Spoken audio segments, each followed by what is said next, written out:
Hello friends, welcome to our YouTube channel. आज का हमारा वीडियो इंट्रोडक्शन वीडियो का लास्ट पार्ट है। इस वीडियो में हम उन क्वेश्चंस का आंसर करेंगे जो हमने पिछले वीडियो में छोड़ दिए थे, क्योंकि वीडियो काफ़ी बड़ा हो जाता है। और साथ ही साथ हम देखेंगे कि क्या स्ट्रेटजी आपको फॉलो करना है अपने स्टडीज़ में। तो शुरू करने से पहले एक ब्रीफ इंट्रोडक्शन। मेरा नाम संजीव कुमार है। I was AIR 83 in the last AOU exam of 2017. So we will provide you the free AOU course that will start from 1st of the May. Before that, we will provide you the syllabus and the book list and the other things. So let's begin. पिछले video में हमने इन questions का answer नहीं किया था। पहला question था कि how to solve the questions, way of reading and making notes, which book to read and question solving as well as accuracy. तो सबसे पहले देखते हैं way of question solving. Way of question solving में, क्योंकि ये जीएस बेस्ड एग्जाम है और फोकस हमारा ये है कि आपको एमसीक्यूज में ज़्यादा से ज़्यादा नंबर लाने, तो बहुत ज़्यादा इम्पोर्टेंट हो जाता है कि आप मिस्टेक ना करें। क्योंकि पिछले बार का आप रिज़ल्ट देखिएगा तो 1 मार्क्स पे 1 मार्क्स पे आपको 10 से ज़्यादा लोग मिलेंगे। तो ऐसे सिचुएशन में एक क्वेश्चन बहुत ज़्यादा इम्पोर्टेंट हो जाता है। अगर आप एक भी क्वेश्चन आप गलती से मिस्टेक कर देते हैं तो that will be matter of your selection और नॉट सिलेक्शन। तो आपको मिस्टेक कैसे कम करना है, तो उसके लिए आपको एलिमिनेशन मेथड फॉलो करना होगा। एलिमिनेशन मेथड में ये होता है कि आपको भले ही आपको सारे आंसर्स पता हो, लेकिन आपको एक एक करके सारे ऑप्शंस पढ़ने और एक एक करके सारे को एलिमिनेट करना है। एक एग्जांपल देख लेते हैं। जैसे कि एक क्वेश्चन पूछा गया कि अर्थ सन के अराउंड कितने डेज में रिवॉल्व करता है। तो लेट्स से पहला ऑप्शन ही 365 डेज है। बहुत लोग यही ऑप्शन देखेंगे और इसको टिक लगा देंगे, लेकिन हो सकता है कि एक ऑप्शन ये भी हो कि जो लीप ईयर को भी काउंट करता हो और 365 14 डेज लिखा हो। तो ये मोस्ट सुटेबल आंसर है और यूपीएससी सारे एग्जाम में लिखता है कि do not select the correct answer but select the most appropriate और मोस्ट करेक्ट वन। तो यहाँ पे जिन लोगों ने 365 टिक किया होगा उनका आंसर गलत हो जाएगा, और जिन लोगों ने ये 4th ऑप्शन तक पढ़ा है उन लोगों का आंसर सही हो जाएगा। और ये ही एक आपका मात्र क्वेश्चन आपको सिलेक्शन और नॉन सिलेक्शन में मैटर कर जाएगा। तो आपको करना क्या होता है कि आपको हर क्वेश्चन के पीछे एक क्रॉस मार्क्स लगाना होता है जो ऑप्शन करेक्ट गलत है, और या फिर अगर आपको उसके लिए आप कंफर्म नहीं है तो क्रॉस मार्क्स नहीं लगाइए, लेकिन जिसमें कंफर्म है उसमें पहले क्रॉस कर दीजिए। उसके बाद फाइनल सिलेक्शन में ही आप ऑप्शंस के आगे टिक करें टिक मार्क के साथ। यूजुअली इस मेथड के साथ, एलिमिनेशन मेथड के साथ गेसिंग यूज किया जाता है, क्योंकि यूपीएससी में गेसिंग इज़ वेरी वेरी इंपॉर्टेंट। जहाँ भी जीएस पोर्शन आ जाता है वहाँ गेसिंग बहुत ज़्यादा बड़ा रोल प्ले करता है। गेसिंग is a very big tool in this any UPSC exam. कोई भी जीएस बेस एग्ज़ाम जो यूपीएससी लेता है उसमें गेसिंग बहुत बहुत बहुत ज़्यादा बड़ा रोल प्ले करता है। लेकिन गेसिंग को आप अब साइंस के तरह से इक्वेट कर सकते हैं। जैसे बोला जाता है कि साइंस कैन बी ए बून और ए बेन, यानी अगर आपको सही से यूज़ नहीं करने आया गेसिंग तो ये आपका अभिशाप भी बन सकता है, और अगर आप सही से गेस करेंगे तो ये आपके लिए वरदान भी साबित हो सकता है। तो गेसिंग पे हम एक डिटेल्ड वीडियो बनाएंगे कि कैसे आपको करना है।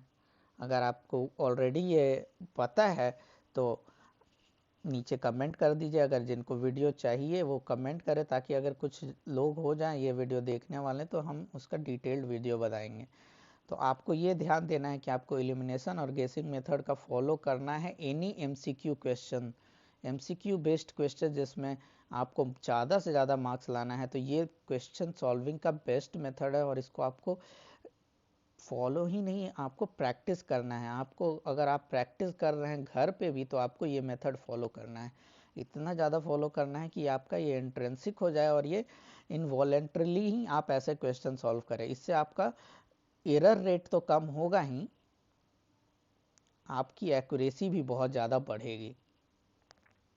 ये तो आपके पहले क्वेश्चन का आंसर हुआ। दूसरा क्वेश्चन का आंसर है रीडिंग एंड मेकिंग नोट।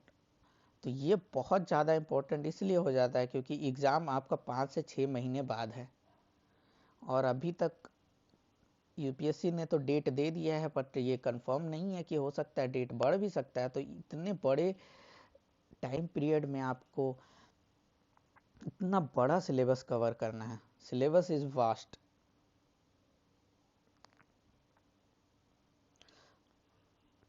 तो ऐसे में नोट्स मेकिंग बहुत ज़्यादा इम्पोर्टेंट पड़ जाता है। लेकिन नोट्स मेकिंग फॉर एमसीक्यू, हमें नोट्स मेकिंग फॉर एमसीक्यू करना है। एमसीक्यू का नोट्स मेकिंग काफ़ी डिफरेंट होता है क्योंकि आपको वहाँ पे ऑलरेडी आंसर्स आपके दिए हुए होते हैं, यानी आपके ऑप्शंस में ऑलरेडी आंसर्स हैं, आपको सिर्फ उसको सिलेक्ट करना है या फिर आपको उसको बस पहचानना है। ऐसा नहीं है कि आप पूरा एकदम सारा फैक्ट्स रट्टा मार लीजिए। आप अगर उस फैक्ट्स को अगर देखे भी होंगे अगर 3 बार, तो आप वहाँ जाएंगे एग्ज़ाम में तो आप इजीली पहचान लेंगे वो बात को। तो एक एग्जांपल मैं ऐसा भी दे सकता हूँ इसमें, जैसे कि लेट से कि एक क्वेश्चन आया कि अर्थ से मून का दूरी। तो लेट से इसको इस फैक्ट को आपका आंसर पता नहीं है, लेकिन या फिर अर्थ से सन का दूरी, ये भी इस फैक्ट का आपको आंसर नहीं पता है बिल्कुल भी एग्जैक्टली लेकिन अगर ऑप्शंस आप देखेंगे और एलिमिनेशन मेथड फॉलो कीजिएगा तो you can guess to some extent. अगर पॉइंट में या फिर मीटर में आपका डिफरेंस नहीं है ऑप्शनल में, जो कि यूपीएससी में नहीं होता है, वैसा यूजुअली आपको दूसरे बैंकिंग एग्जाम्स में मिल जाएंगे जहाँ पे आपका ऑप्शन ऐसा है 101.5 101.6। यूपीएससी ऐसा ऑप्शन नहीं देता है। यूजुअली आपका ऑप्शन रहेगा 10 या फिर एक आंसर रहेगा 100, एक ऑप्शन होगा वैसा, या फिर 50 या 60। तो इसमें आपको ईजिली पहचानना और गेस करना इजी हो जाता है। तो आपको ऐसे नोट्स बनाने हैं ताकि आप एमसीक्यू बेस्ड नोट्स हों। इसका एक मैं एग्जांपल देता हूँ।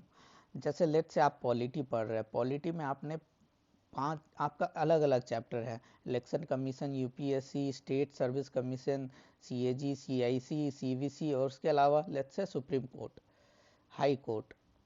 ये सारे बॉडीज का एक टाइप से अगर आप टेबल बना लीजिएगा, यूजुअली इनके जो फैक्ट्स हैं जिन जिन पे सवाल पूछे जाते हैं उनका एक इजीली टेबल बन सकता है। और वो टेबल एक या 1.5 पेज का आपका नोट्स होगा। लेट्स से जैसे कि टर्म के बारे में पूछा गया है, तो टर्म का आप ये जैसे लिख दिया है आपने 6/65, मतलब या तो 6 साल या फिर 65 ईयर्स एज। तो इस तरह से एक लाइन में आपका देखिए कितना सारा बॉडीज कवर हो गया और एक पेज में आपका ऑलमोस्ट 10 चैप्टर्स कवर हो गए। तो ये आपका स्पेशली एमसीक्यू बेस्ड नोट्स हैं। इसमें आपको अगर डिस्क्रिप्टिव एग्जाम देने जाना है तो आपको बहुत ही कम चीज़ें मिलेंगी, आपको सिर्फ कीवर्ड्स मिलेंगे, आपको ज़्यादा फैक्ट्स नहीं मिलेंगे। लेकिन आप अगर एमसीक्यू बेस्ड एग्जाम पे फोकस्ड हैं तो आपको सारे वो कीवर्ड्स मिल जाएंगे जिस पे क्वेश्चन आते हैं। आप यूपीएससी का पिछला पेपर भी देख लीजिए, मोस्ट ऑफ द क्वेश्चंस या तो इंडस्ट्रियल रिलेशन से हों या फिर कोई अदर टॉपिक्स पे हों, सारे क्वेश्चन कीवर्ड्स पे बेस्ड है।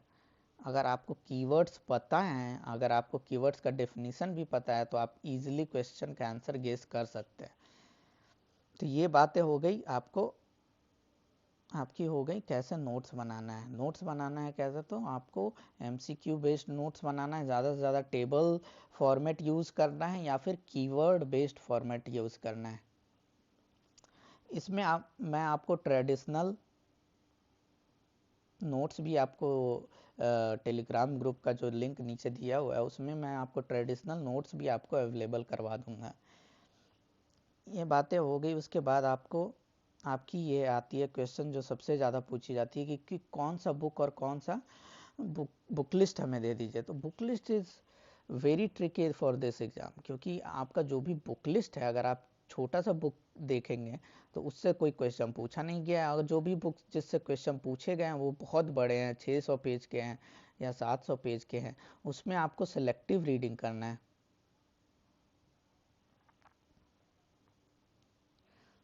तो इसके लिए मैं आपको सेलेक्टिवली अलग अलग टॉपिक्स पे आपको बुक लिस्ट बना के दूंगा और उसमें मैं बताऊंगा कि कौन कौन सा आपका चैप्टर है जिस पे आपको फोकस रखना है, ताकि आप टाइम वेस्ट ना करें और आपका जो रीडिंग हो वो उन चैप्टर्स का हो जिससे कि एमसीक्यू बेस्ड क्वेश्चंस आ सकते हैं। जैसे कुछ कुछ चैप्टर है जो प्योर थ्योरी और प्योर अंडरस्टैंडिंग के लिए, उससे कोई क्वेश्चन आएगा ही नहीं। तो उसको आपको, अगर आपने कभी वो चीज़ें नहीं पढ़ी है तभी आप उसको पढ़िए, और अगर आपको ऐसा लग रहा है कि वो बहुत ज़्यादा इम्पोर्टेंट हो जाएगा एग्ज़ाम के लिए तभी पढ़िए, नहीं तो उसको आप स्किप भी कर सकते हैं। तो इसके लिए हम लोग डिटेल्ड वीडियो बनाएंगे आपको कल तक। आज आज आपका इंडस्ट्रियल रिलेशन, हिस्ट्री, इन 2 टॉपिक्स का हम लोग अपलोड कर देंगे, बुक लिस्ट एंड वीडियो जो बनाएंगे हम लोग। और उसके अलावा कल एक क्वांट्स और मैथ्स का अपलोड कर देंगे, और ये तीनों एक साथ हम लोग शुरू भी करेंगे, एक साथ हम लोग ये 3 टॉपिक्स स्टार्ट भी करेंगे। ये बातें तो हो गई। और बात होती है टेस्ट सीरीज और क्वेश्चन सॉल्विंग। कोई भी एमसीक्यू बेस्ड एग्जाम में आपको अगर ज़्यादा से ज़्यादा मार्क्स लाने हैं तो आपको ज़्यादा से ज़्यादा क्वेश्चन सॉल्व करने होंगे। ये एक एस्टेब्लिश्ड फार्मूला, एस्टेब्लिश्ड फैक्ट है कि अगर आप क्वेश्चन नहीं करेंगे तो आपका सिलेक्शन नहीं होगा, आप ज़्यादा मार्क्स नहीं ही ला पाएंगे, दैट इज़ अ फैक्ट। तो आपको ज़्यादा से ज़्यादा क्वेश्चन करने हैं और ज़्यादा से ज़्यादा वैसे क्वेश्चंस करने हैं जो कि इस एग्ज़ाम में पूछे जा सकते हैं। ऐसे क्वेश्चंस नहीं करने जो आपको इस एग्ज़ाम में पूछे ही नहीं जाएंगे। तो वो कहाँ से लेना है, जैसे कि उसके लिए आपको सेलेक्टिवली फॉलो करना होगा। जैसे लेट्स से कि अगर आपका इकोनॉमी पोर्शन है तो आप कोई भी कोचिंग जैसे विज़न है या फिर फोरम आईएएस है या फिर इनसाइट है, उनका आप टेस्ट सीरीज का ये सेक्शनल पेपर आप ले लीजिए और उसको सॉल्व कीजिए। सिमिलरली फॉर पॉलिटी, ये 2 पोर्शन के लिए आप इनका पेपर ले लीजिए और उसको सॉल्व कीजिए। साइंस के लिए आपको, साइंस या फिर आपका हिस्ट्री है, इनके लिए मैं सजेस्ट करूंगा आप पास्ट ईयर पेपर से सॉल्व कीजिए।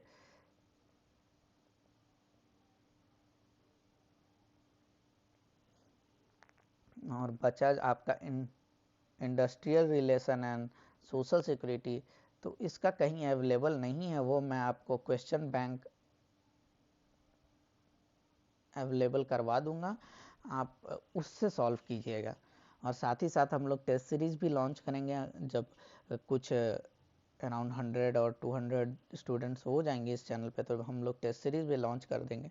तो आप टेस्ट सीरीज से आप रेगुलरली क्वेश्चन सॉल्व करते रहिए। जितना ज़्यादा आप क्वेश्चन सॉल्व करेंगे उतना ही ज़्यादा आपका मार्क्स आएगा एमसीक्यू बेस्ड एग्जाम में, ये एस्टेब्लिश्ड फैक्ट है। ये सारी बातें हो गई। अब क्वेश्चन आता है कि अगर हम लोग एसएससी बेस्ड स्टूडेंट है या फिर बैंकिंग बेस्ड स्टूडेंट है तो हम लोग कैसे इस एग्ज़ाम को क्रैक करें। तो फंडा सिंपल है, जैसे हमने बताया था पिछले एग्ज़ाम में कि आप अगर जीएस बेस्ड पोर्शन देख लीजिए तो आपका इंडियन पॉलिटी एंड इकॉनमी और इंडियन फ्रीडम स्ट्रगल, उसके अलावा आपका कोई पोर्शन है ऐसा नहीं है जो स्पेशली यूपीएससी एस्पिरेंट्स का प्लस पॉइंट होता है। ये 30 क्वेश्चंस आपका है जो यूपीएससी स्टूडेंट्स का प्लस पॉइंट होता है, और उसमें भी हिस्ट्री के ऐसे क्वेश्चंस पूछे जाते हैं जो कि बहुत ही ज़्यादा टफ और बहुत ही ज़्यादा डिफरेंट होते हैं फ्रॉम यूपीएससी सिविल सर्विसेज। तो इसके लिए आप अलग से प्रिपेयर जो करिएगा, जो हम लोग वीडियो बनाएंगे तो वो आप देख लीजिएगा, तो उससे आप ऑन इक्वल फुटिंग आ जाएंगे, ऑलमोस्ट इक्वल फुटिंग में आ जाएंगे आप यूपीएससी स्टूडेंट्स के। तो हिस्ट्री आपको यहाँ से करना ही करना है। आप ये मान सकते हैं कि हाँ, इंडियन पॉलिटी एंड इकोनॉमी में आपको यूपीएससी स्टूडेंट्स का एडवांटेज है। रेस्ट अगर आप सारे टॉपिक्स कर लीजिएगा तो ये भी जैसे देख लीजिए 15 क्वेश्चन जो जनरल अकाउंटिंग से आया है, अगर आप इसको प्लस पॉइंट बना लेते हैं तो आप इक्वल फुटिंग पे आ जाते हैं यूपीएससी स्टूडेंट के। अगर आप लेबर लॉज और इंटरनेशनल इंडस्ट्रियल रिलेशन कर लेते हैं तो आप एडवांटेज में आ जाते हैं। तो ऐसा नहीं है कि ये एग्ज़ाम आपका यूपीएससी एस्पिरेंट्स ही निकालते हैं। पिछला बार जब सिलेक्शन हुआ था बहुत सारे हमारे जो बैचमेट्स थे वो बैंक से आए थे, और बहुत सारे ऐसे थे जो एसएससी का भी तैयारी कर रहे थे। तो आपको इन बातों का ध्यान रखना है। वो सेक्शंस पे, जैसे आप बैंकिंग सेक्टर के हैं तो आपको इंग्लिश और मैथ्स को तो बिल्कुल ही लीव कर देना है, बस रेगुलरली उसको कुछ कुछ क्वेश्चंस करते रहना है ताकि टच में बने रहें। और साथ ही साथ आपको ये जनरल अकाउंटिंग और इंडस्ट्रियल रिलेशन पे फोकस करना है, और जो बेसिक्स हैं वो सारे बाकी टॉपिक्स के वो पढ़ लेने हैं ताकि आप इक्वल फुटिंग पे आ जाएं। ये तो सारी बातें हो ही गई। उसके बाद अब हम लोग बात कर लेते कि कैसे हम लोग पढ़ाएंगे। तो हम लोग एक टाइप से आपको क्रैश कोर्स देंगे,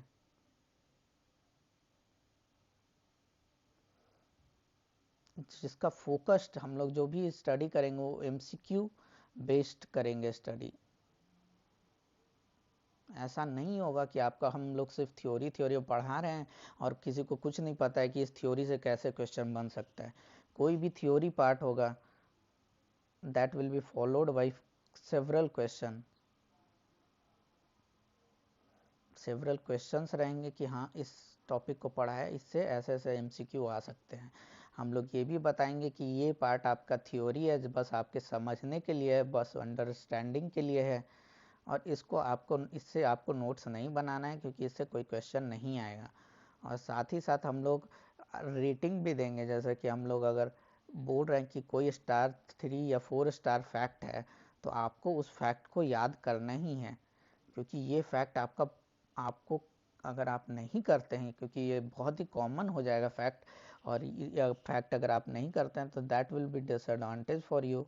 और अगर 3 स्टार फैक्ट है तो वो भी बहुत इंपॉर्टेंट है, और 2 स्टार और 1 स्टार और बिना स्टार के फैक्ट्स हैं, वो अगर फैक्ट आप याद कर लेते हैं तो आपको एडवांटेज हो जाएगा एग्ज़ाम में। तो उसी हिसाब से आपको प्रायोरिटी बेस्ड बेसिस रख के आप प्रिपरेशन भी कर सकते हैं, ताकि आपको पता चल सके कि हाँ कौन से फैक्ट्स आपको याद करने हैं, कौन कौन से फैक्ट्स का आप नोट्स बना लें ताकि हमको एडवांटेज लेना है एग्ज़ाम में, कौन कौन से फैक्ट्स हमको याद हो चुके हैं ऑलरेडी। हम लोग सिर्फ और सिर्फ थ्योरी नहीं पढ़ाएंगे। बहुत जगह मैं देख रहा हूँ कि सिर्फ और सिर्फ थ्योरी बताया जा रहा है। तो आपको ऑप्शनल पेपर लिखना नहीं है, आपका डिस्क्रिप्टिव एग्ज़ाम हो नहीं रहा है, तो आप वैसा चीज़ें अवॉइड करें। अगर आप जहाँ भी जा रहे हैं, अगर टॉपिक पढ़ रहे हैं तो आप उसके साथ क्वेश्चन करें ही, क्योंकि एमसीक्यू में बहुत ही आपका कन्फ्यूज़न होगा। आप थ्योरी पढ़े भी रहेंगे लेकिन आपको ट्रिकी पोर्शन से पूछा जाता है क्वेश्चन, तो आप कंफ्यूज हो जाइएगा। तो इसलिए आप थ्योरी पढ़िए, साथ में क्वेश्चन करिए, ताकि आपको याद रहेगा कि हाँ ये कीवर्ड बहुत ज़्यादा इंपॉर्टेंट होता है एमसीक्यू बेस्ड क्वेश्चंस के लिए। भले ही ये थ्योरी बेस्ड क्वेश्चंस के लिए नहीं होता है कि हम कीवर्ड स्किप कर देंगे, हमें आंसर लिखना है तो हमें वो कीवर्ड याद नहीं आ रहा है तो ऐसा कि हम वो कीवर्ड लिखे ही नहीं एग्ज़ाम में।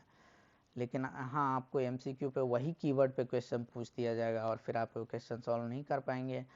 तो ये आपका हमारा इसे तरीका होगा कैसे हम लोग पढ़ाएंगे। अगर आप लोग इससे पहला वीडियो नहीं देखे थे तो आप वो वीडियो ज़रूर देख लीजिए, और साथ ही साथ हम लोग जो इंडस्ट्रियल रिलेशन का वीडियो अपलोड करेंगे वो भी आप ध्यान से देख लीजिएगा, क्योंकि वो बहुत ज़्यादा इम्पोर्टेंट होने वाला है, और हिस्ट्री भी बहुत ज़्यादा इम्पोर्टेंट होने वाला है, और वो दोनों हम एक साथ शुरू भी करने वाले हैं। Thank you.